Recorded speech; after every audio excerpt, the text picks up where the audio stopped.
Vamos a empezar. Entonces,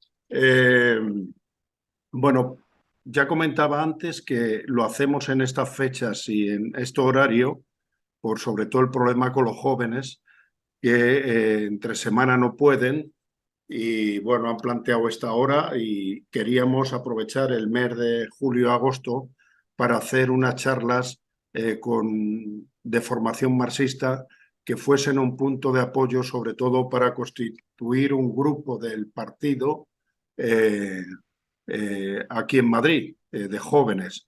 Entonces, para nosotros es importante, llevamos un año trabajando, ya hemos hecho varias cosas con estos compañeros y pensamos que sobre todo con la situación política que hay, la cuestión de la guerra, etcétera, etcétera, es muy importante y por eso vamos a prestar toda la atención que podamos para reforzar este grupo.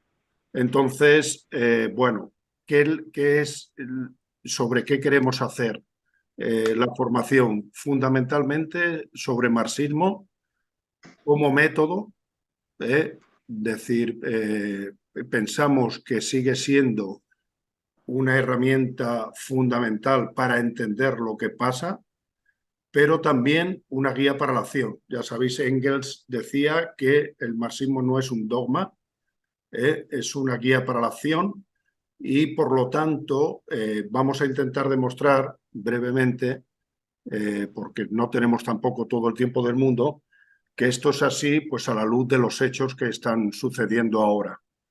Porque si hay algo que sobresale en la situación actual es el intento por parte de casi todo el mundo, casi todo el arco político, de negar la existencia de la lucha de clases, la posibilidad del socialismo, etcétera, etcétera.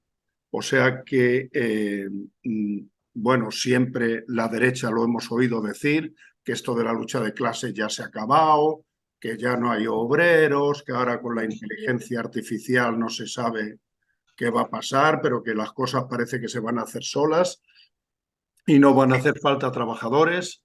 Por otro lado, otros, bueno, pues ya estas nuevas formas de trabajo que hay, que vemos, lo que es Uber, lo que es Amazon, etcétera, trabajadores que les quieren hacer parecer que ya no son trabajadores, sino que son emprendedores. Entonces ves a un muchacho con una bicicleta repartiendo comida, pero le obligan a darse de alta como autónomo y dicen que es un emprendedor. Pero lógicamente, mientras que haya explotación, mientras que haya extracción de la plusvalía, va a haber lucha de clases. Aunque es verdad que toma formas determinadas eh, que no son las mismas siempre y que hay todo el intento por hacer que todo esto cambie.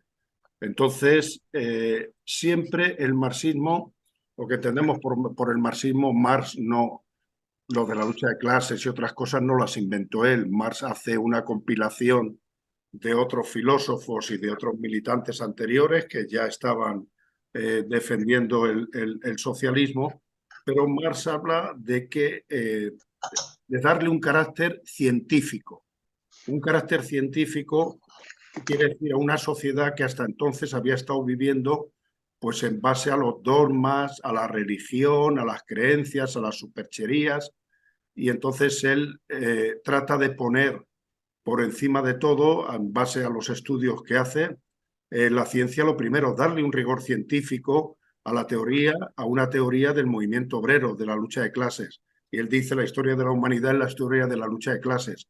Había otros filósofos que habían estado explicando antes que la historia de la humanidad, que definían como que el ser humano era bueno por naturaleza, pero que las circunstancias lo hacían mal. Otra corriente decía lo contrario, ¿no? Que el hombre era una perdición, que era malo por naturaleza y que lo que había que hacer es ponerle reglas para controlar todas esas tendencias malignas que tenían. Entonces Marx viene a decir que son las condiciones materiales las que definen la conciencia. Y entonces, por ejemplo, cuando se habla aquí, ¿por qué la gente vota a Vox o por qué vota a la derecha? Pues en explicaciones de Marx es que en una sociedad la ideología dominante es la ideología de la clase dominante. Entonces, ya sabéis, todos los medios de comunicación tratan de ver que no hay una ley para los ricos y otra para los pobres. Ellos dicen que todos somos iguales ante la ley, cosa que vemos de una manera clara y rotunda con el trato que le están dando al emérito, ¿no? Decir, pero tratan de hacer ver que todo el mundo tiene y que tus problemas los tienes que resolver en el marco del Estado, en el marco de la justicia, como si la justicia fuese igual para todos o como si hubiese oportunidades para todos igual, como que no depende de la familia en la que hayas nacido o de las condiciones materiales en las que te desenvuelvas lo que puede pasar en el futuro. Todo eso tratan de negarlo, pero por mucho que lo nieguen, pues la realidad es tozuda, la realidad es esa. Eh, y entonces, bueno, el problema no es que lo niegue la derecha, es que también en buena parte lo niega la izquierda. Hay toda una serie de corrientes nuevas del movimiento obrero que hablan de las nuevas vanguardias, hablan ya la lucha de clases, ya no es lo fundamental. La clase obrera no es elemento transformador fundamental, sino que hay otras nuevas vanguardias y otros nuevos conflictos. Y ahí meten cualquier cosa, desde la ecología, el feminismo, que luego hablaremos un poco de cómo se ha utilizado, cómo se ha dividido, pero lo que ha sido, lo que es el feminismo, o pueda ser el animalismo, pueda ser cualquier cosa, temas, el nacionalismo, etcétera. Todo dicen que ahora esas son las nuevas vanguardias y que la clase obrera ha pasado a un segundo lugar. Ya tuvimos una discusión, los que somos partidarios de la Cuarta Internacional, con Mandel, que hablaba de este tema, decía que lo fundamental eran los movimientos pacifistas, etcétera, y después ahora lo vemos con otras corrientes que han tenido bastante influencia en España con los movimientos populistas de izquierda, que es con el tema de Podemos, Más Madrid, etcétera. Aquí me refiero a la Clau y a Mufe, que son dos filósofos argentinos. La Clau ya ha fallecido hace unos años y bueno, son una especie de corriente de peronismo de izquierdas o algo así, pero que ha tenido una gran influencia en gente como Pablo Iglesias o Íñigo Errejón. Esta gente se definen por post-marxistas y plantean que lo que hay que buscar ellos, la idea fundamental es que lo del socialismo ahora mismo no es posible plantearlo. Pasa como a muchas corrientes del movimiento obrero que identifican el socialismo con el estalinismo y entonces creen que como ha fallado, ha caído lo de la burocracia de la URSS, etcétera, etcétera, eso demuestra la inviabilidad del socialismo, en vez de hacer un estudio de qué es lo que ha pasado y definir realmente al estalinismo como lo que es la negación del socialismo, no el socialismo. Entonces, bueno, pues ellos piensan que el socialismo ha fracasado y que entonces ahora lo que hay que buscar es cómo dentro del Estado burgués, pues buscar algunas salidas de tipo radicales, bueno, pues con otras cosas, puede ser lo de la guerra o puede ser cualquier otra cosa. Entonces nosotros insistimos en que la lucha de clases no solo existe, sino que es el motor de la historia y sigue teniendo una influencia tremenda en todas las movilizaciones que hay. Y de hecho, una de las características también que podemos decir de este periodo es que la lucha de clases está muy, muy por delante de las organizaciones políticas y sindicales, que luego tendremos ocasión también de hablar un poco de lo que pasa en este país. Aquí han acuñado una frase que es el neoliberalismo, que nosotros no nos gusta y combatimos esta definición, primero porque de liberal no tiene nada. El liberalismo fue el liberalismo del siglo XIX, que tuvo un elemento progresista en cuanto a que contribuyó al desarrollo de la lucha de clases, pero con la constitución del mercado mundial y como explica bastante bien Lenin en el libro que escribe en 1916 sobre el imperialismo, fase superior del capitalismo, pues digamos, deja de tener ninguna posibilidad, ninguna visión positiva, ni estas corrientes de la burguesía. Entonces, el liberalismo se acaba, aquí lo que hay es una gran intervención a todos los niveles por parte de organismos supranacionales, hay una tendencia tremenda al monopolio, que ya Lenin lo planteaba, pero luego lo podemos hablar, qué es lo que pasa con esto de Amazon y con otras corrientes que hay o sea, otras empresas, otras multinacionales que existen, que realmente están demostrando que tenía razón en lo que se planteaba en su día. Y bueno, pues no podemos nada más que decir que del neoliberalismo nada. ¿Por qué le llaman neoliberalismo? Le llaman neoliberalismo porque no quieren decir capitalismo. Realmente hablan como si el neoliberalismo fuese, no hablan, dicen, explican que el neoliberalismo es la fase o el sector más cruel del capitalismo, el capitalismo salvaje.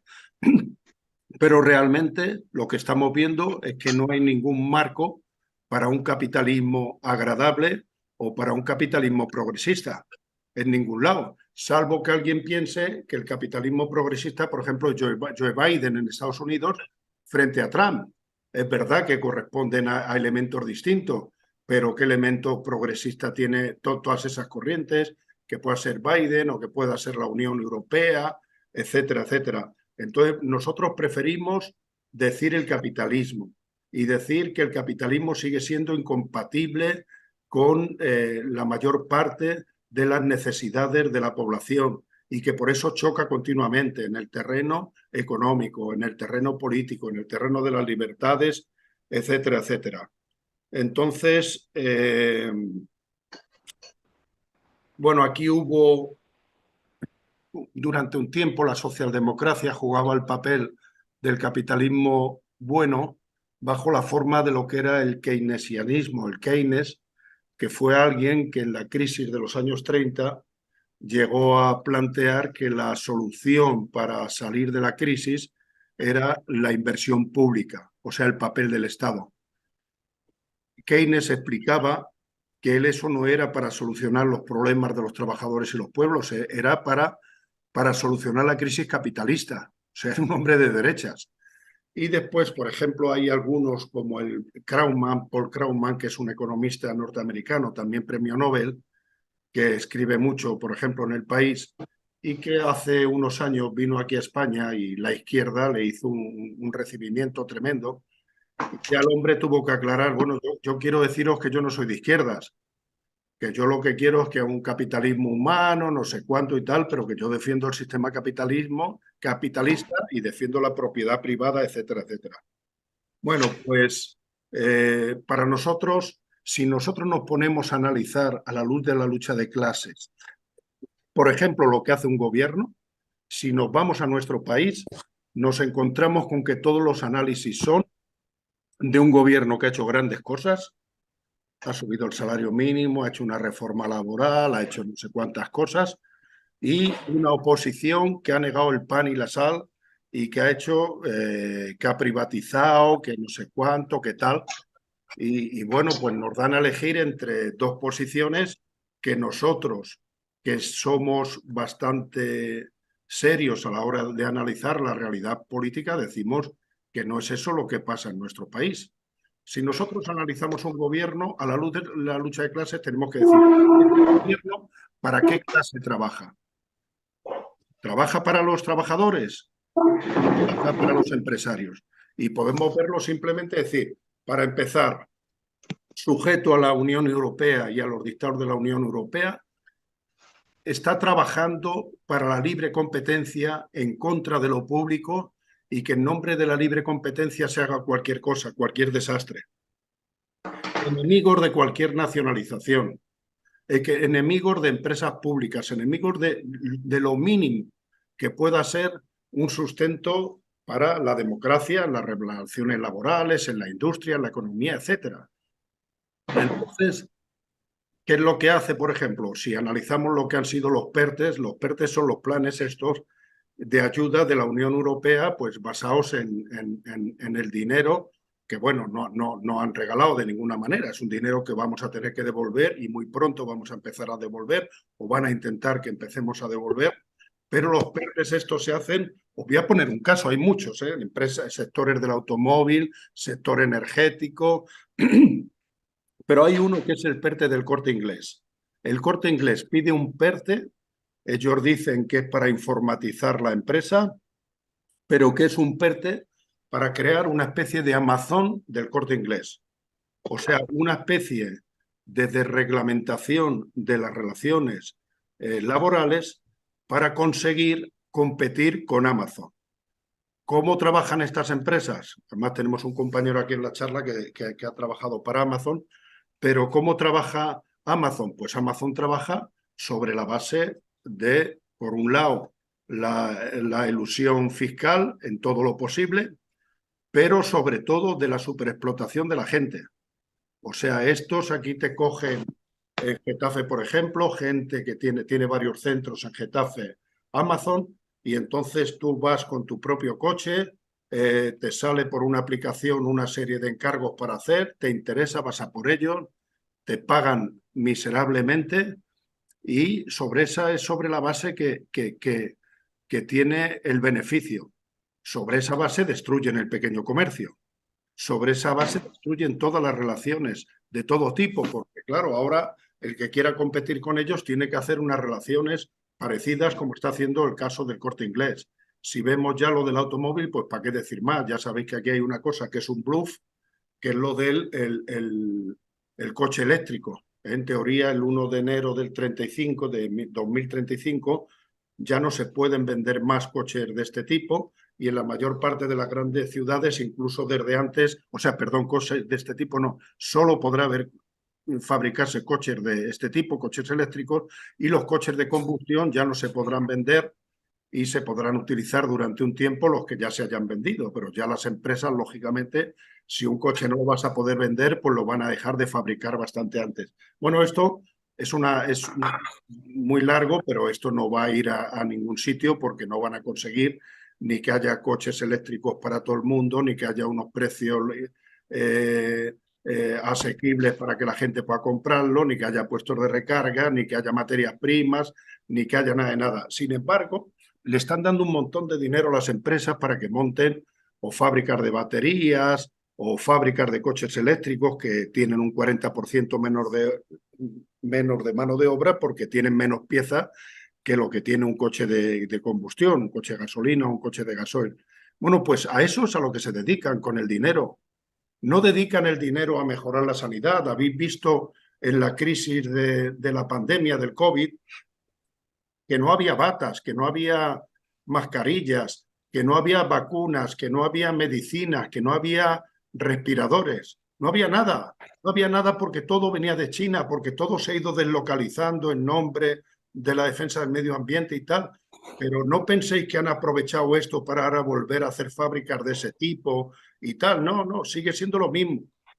La desreglamentación y la deslocalización como forma de llevarlo a cabo. Entonces vemos que hay un gobierno, que es un gobierno supuestamente progresista, pero lo que se está dedicando es a beneficiar a los empresarios.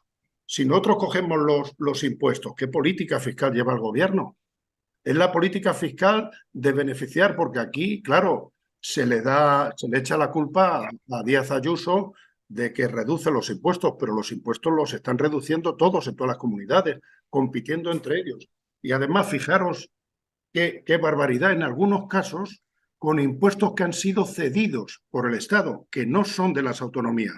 O sea, el Estado le cede a una autonomía un impuesto y la autonomía no lo cobra para que se vaya más gente a su autonomía, a vivir o cosas de estas.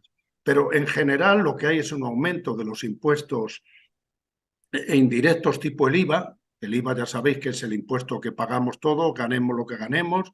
Lo mismo la Mancio Ortega que alguien que esté en el paro. Y sin embargo se reducen los otros impuestos. Cada vez pagan menos los impuestos las empresas bueno, pues cada vez aumentan más otros tipos de impuestos como es el caso del IVA. Entonces, la política impositiva, pero cualquier política que llevemos, este gobierno ha hecho leyes como los LOE, la nueva ley de educación. Es una ley que mantiene intactas las ayudas a la enseñanza privada.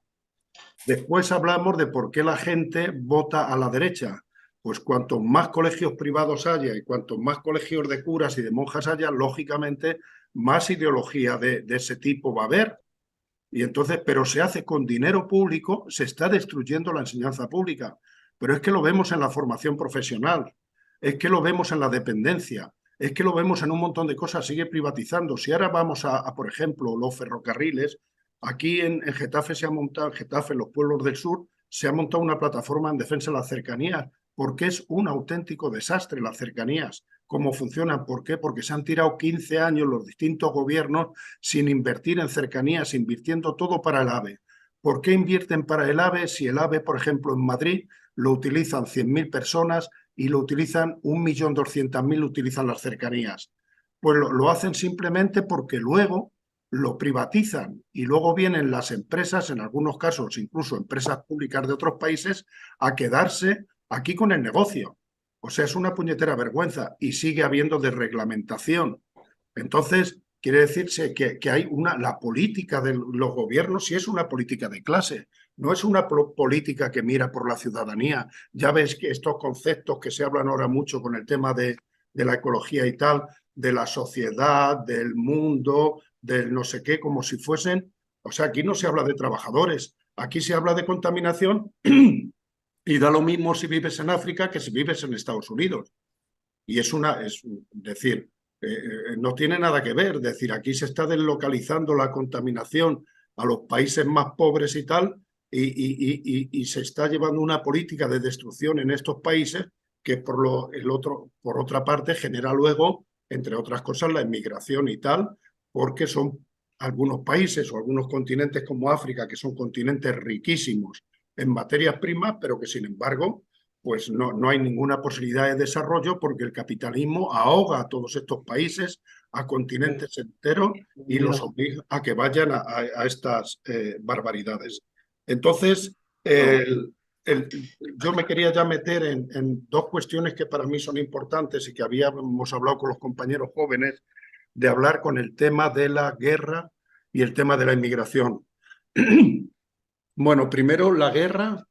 Ya decía, me parece que era Jaurès, Jean Jaurès, que era creo que fue el único diputado francés que votó en contra de los créditos de guerra o de los pocos, y decía que el capitalismo trae la guerra como las nubes traen la tormenta. Decir, el capitalismo desde el año 1914, Primera Guerra Mundial, cuando se agota el mercado mundial y tienen que empezar a pelearse las distintas potencias para ver cómo se quedan las zonas de influencia, no ha organizado nada más que guerras por el territorio, guerras por los recursos, guerra por ver quién manda y ver quién tiene más zonas de influencia. Entonces no hay guerras por liberación, no hay nada. Por la liberación luchan los pueblos. El ejemplo de Palestina es el más claro que podemos mostrar cuando nos hablan de la guerra de Ucrania, que denunciamos totalmente la invasión por parte de Rusia y la política de la OTAN provocando la invasión e intentando destruir todo lo que pueda destruir. Pero cuando nos hablan de, bueno, ¿por qué la Unión Europea, Estados Unidos, etcétera, por qué no han apoyado al pueblo palestino? El pueblo palestino lo han echado de sus tierras. Los tienen, decir, en una situación que parece increíble, sin parangón en el siglo XXI. Y siguen ahora continuamente, porque además los sionistas aprovechan que hay otros problemas para ajustar ellos cuentas con los palestinos, bombardeando, matándolos, tienen un Bantustán tremendo que es Gaza, con millones de habitantes que no pueden ni entrar ni salir de su territorio. ¿Y por qué todas estas potencias no los ayudan? No solo no los ayudan, sino que apoyan al invasor. Entonces eso nos demuestra el cinismo que hay de los que nos quieren hacer ver que es que en Ucrania están defendiendo la paz, la libertad, la integridad territorial y tal. Son los mismos que se acaban de venir de Afganistán, cuando ya sabéis cómo están tratando a las mujeres, porque sale cada día en la televisión y las mujeres combatiendo precisamente contra los talibanes y tal, y los Estados Unidos se fueron de allí, el Joe Biden, en algo que ya había preparado Donald Trump, se vinieron diciendo aquí ya no tenemos nada que hacer lo que teníamos hecho lo hemos hecho. Y para ellos su preocupación no eran los derechos humanos, ni el nivel de vida, ni cómo estaba la gente en Afganistán. Era garantizar que se acababa el terrorismo en Estados Unidos por parte de los islamistas de allí de Afganistán. Y eso es lo que han conseguido. Les dejaron las armas, les han dejado todo. No hay ningún problema. O sea, hay que entender que cuando se habla de guerra, lo que se está hablando es del negocio, se está hablando del petróleo, se está hablando de que gane más influencia unas naciones y pierdan otras. Y en el caso de Rusia, de resolver un conflicto interno que tiene un sátrapa como Putin, y además algunos piensan que Putin es un comunista o es un heredero de los bolcheviques y es el enterrador del bolchevismo y el enterrador de la revolución y que con la excusa de que va a defender a los rusos de Ucrania y tal, lo que es la excusa para tener sojuzgado a su pueblo, para hacer leyes cada vez más represivas, etcétera, etcétera. Entonces, por lo tanto, en la guerra, como en todas las guerras, nos oponemos a las guerras, combatimos contra, decimos una posición clásica del movimiento obrero, nosotros, el enemigo, el de la guerra, siempre es nuestro gobierno. Y por eso nos hemos opuesto a que un gobierno tan progresista como el español mande 20.000 millones, no que mande, que se gaste 20.000 millones de euros en armas, y esté enviando tanques y enviando no sé cuántas armas y tropas y tal a una guerra en la que nos meten los americanos como nos metieron en la de Afganistán y de la que se irán los americanos cuando ya no les interese más, dejando que los demás sean los que pongan el dinero y los que gasten, como han conseguido que se haga, que ahora, ya sabéis, tenía una pelea la OTAN para que subiesen los países al 2% del PIB en gasto militar, y no solo lo han conseguido, es que han aumentado, hay países nuevos que van a entrar en la OTAN y además que se va a aumentar el gasto militar por encima de todo eso. Eso viene también a lo que se hablaba, Trotsky hablaba de las fuerzas destructivas. Es cuando ya no hay posibilidad por toda esa pelea derivada de la configuración de un mercado único mundial, cuando ya no hay posibilidad de desarrollarse eh, por fuerzas de desarrollo de las fuerzas productivas, lo que se dedican es a la guerra, las fuerzas destructivas, es el negocio, es lo que les permite que la economía, su economía, siga funcionando, siga subjugando los pueblos, aparte de que siguen manteniendo un orden mundial que por otro lado, pues cada vez les está costando más, porque ya veis todo el conflicto que hay con el tema de China, etcétera. Por cierto, sobre China escribimos en La Verdad y pensamos que es un elemento fundamental la situación en China.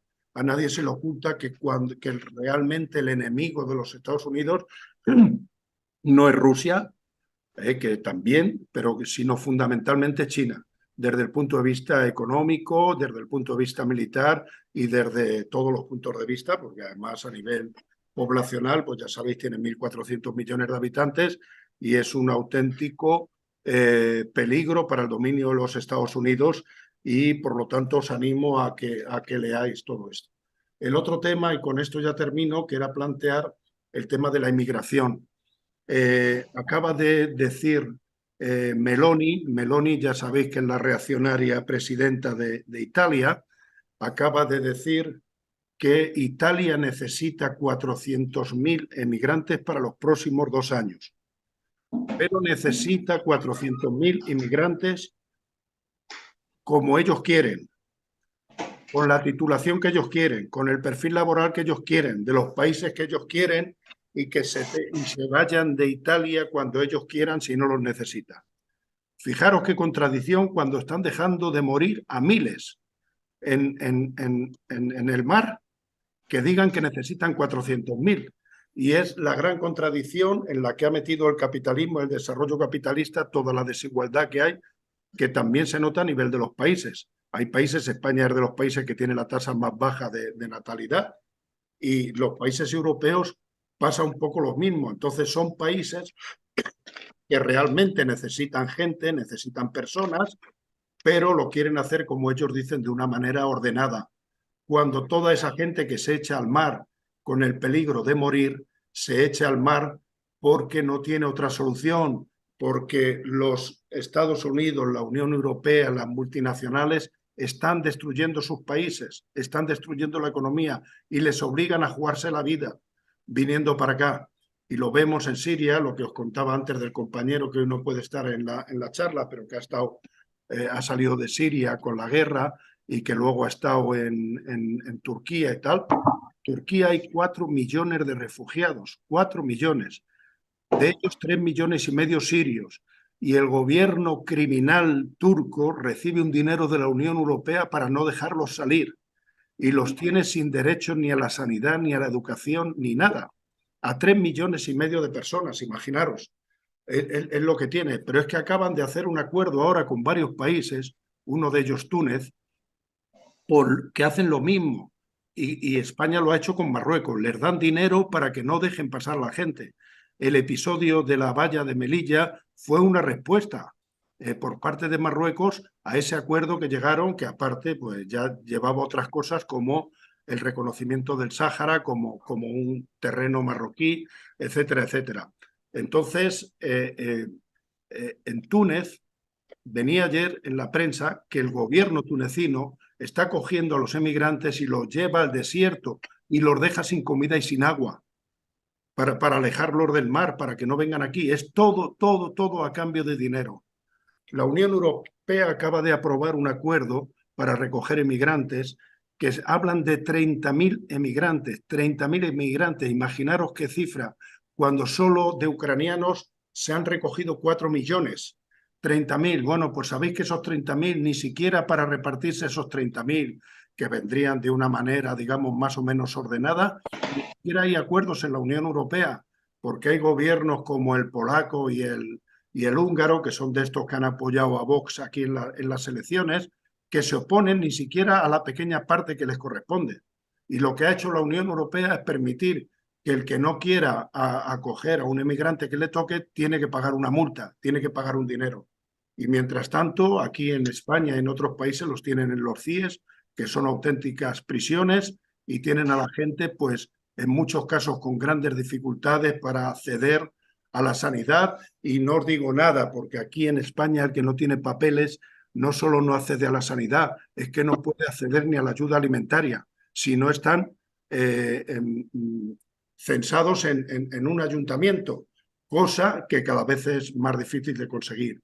Por nosotros, sobre todo porque con los compañeros jóvenes queremos trabajar en este tema, el tema de la guerra y el tema de la inmigración son temas cruciales.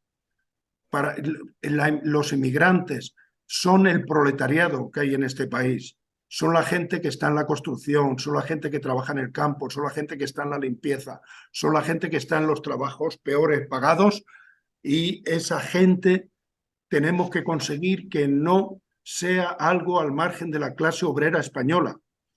Tiene que estar trabajando, y para eso es importantísimo que los sindicatos, que la clase obrera española teja lazos, que no se conviertan en apartados de migrantes que luchan solo por sus derechos como inmigrantes, sino que se consideren parte de la clase obrera española con todos los derechos que tienen y que deben tener.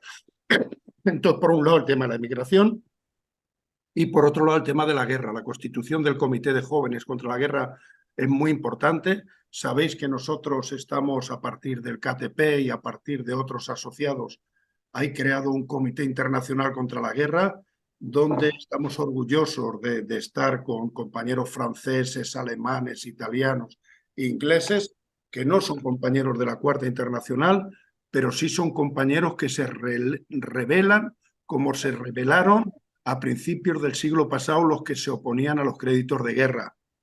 Y tenemos que luchar porque donde tratan de meter a los pueblos es a un enfrentamiento, a la guerra, a que bajo la falsa bandera del patriotismo renuncien a sus derechos.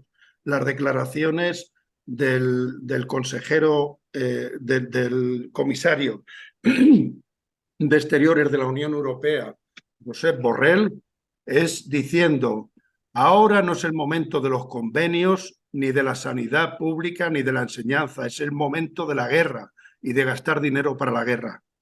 Ese sátrapa con esas palabras tan gruesas, lo que viene a demostrar es el interés, dónde está el interés del capitalismo ahora, en la guerra y no en defender y en hacer ver que la gente tiene que renunciar a sus derechos porque estamos en una situación de guerra. Entonces, por lo tanto, bueno, yo nada más, simplemente me gustaría haber ayudado. Lo del marxismo no se puede aprender, aparte de que yo no soy tampoco ningún experto, no se puede aprender en un día ni en una charla, pero el marxismo como guía para la acción es siempre, siempre, siempre que nos expliquemos ante cualquier conflicto que haya, dónde están los trabajadores y dónde están los patronos. Termino con una última anécdota. Ha habido la reforma laboral. Ya sabéis que la vicepresidenta Yolanda Díaz ha defendido en toda la campaña, y también Izquierda Unida, y también el PSOE, y también Podemos, que ha sido un paso para adelante tremendo en la reforma laboral. El PP dijo que la iba a derogar. Después dijo que iba a derogar parcialmente. Pero ante la protesta de los empresarios, el PP ha dicho que la va a dejar como está y que se equivocaron al votarla, que tenían que haber votado a favor. Eso es una demostración, camaradas y compañeros y compañeras, del carácter de la reforma laboral. Es verdad, cuando dicen algunos, hombre, se ha mejorado algo, que yo les digo, hombre, la podíais haber empeorado también. Después de que hicimos 2 huelgas generales contra las distintas reformas laborales que hubo, y después de que habéis prometido derogarlas, la mayor parte de las cosas se han quedado sin derogar. Cosas muy importantes, como el precio del despido, etcétera, etcétera. Y la demostración de que la patronal diga eso es la patronal también, el carácter que tiene esta ley, porque ellos dijeron, sí, vamos a ceder en lo de los contratos estos a tiempo parcial, o sea, los fijos indefinidos, todas estas cosas y tal, pero, pero lo fundamental, a cambio de eso, lo fundamental no se toca. Esas son las declaraciones de la patronal. Por eso digo, siempre que tengamos que analizar algo, miremos desde el punto de vista de la clase. Cuando hablamos del tema del medio ambiente, no podemos hablar del medio ambiente en general. Teorías como el decrecimiento son teorías reaccionarias. ¿Por qué? Porque en el decrecimiento hay 4/5 partes de la población mundial ya. ¿De qué vamos a hablar? ¿De qué decrecimiento vamos a hablar? Hay que hablar de acabar con el capitalismo y acabar con, no solo con la emergencia climática, es con la emergencia social que hay, que no permite vivir a la mayor parte de la gente. Eso es lo que tenemos que ver. Tenemos que hacer que la lucha por la defensa del medio ambiente deje de ser un patrimonio de unos cuantos niños burgueses de Europa, y más concretamente del norte de Europa, y empiece a ser algo que encabeza la clase obrera como parte de la lucha contra la explotación y contra el capitalismo, porque el capitalismo, cuando explota, rompe las relaciones laborales y también acaba con todas el medio ambiente y con todo lo que haga falta, porque no tienen ninguna preocupación para nada, como estamos viendo en el caso de la guerra de Ucrania.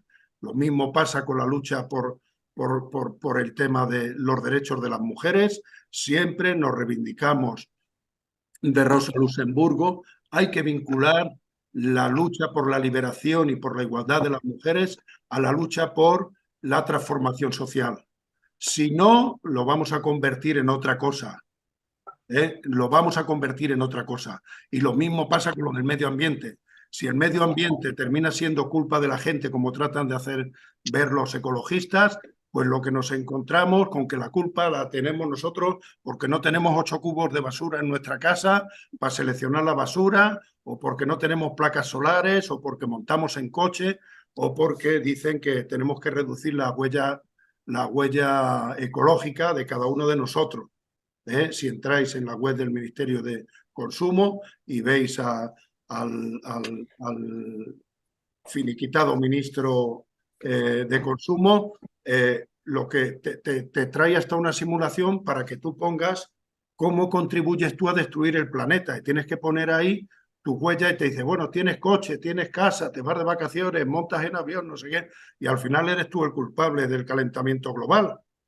O sea, los culpables no son los multimillonarios, ni son los de la guerra, ni son... No, no, los culpables somos nosotros porque consumimos y tenemos un mínimo nivel de vida. Por lo tanto, en todos estos temas, mirar siempre el análisis de clase, mirarlo desde la perspectiva de clase es fundamental.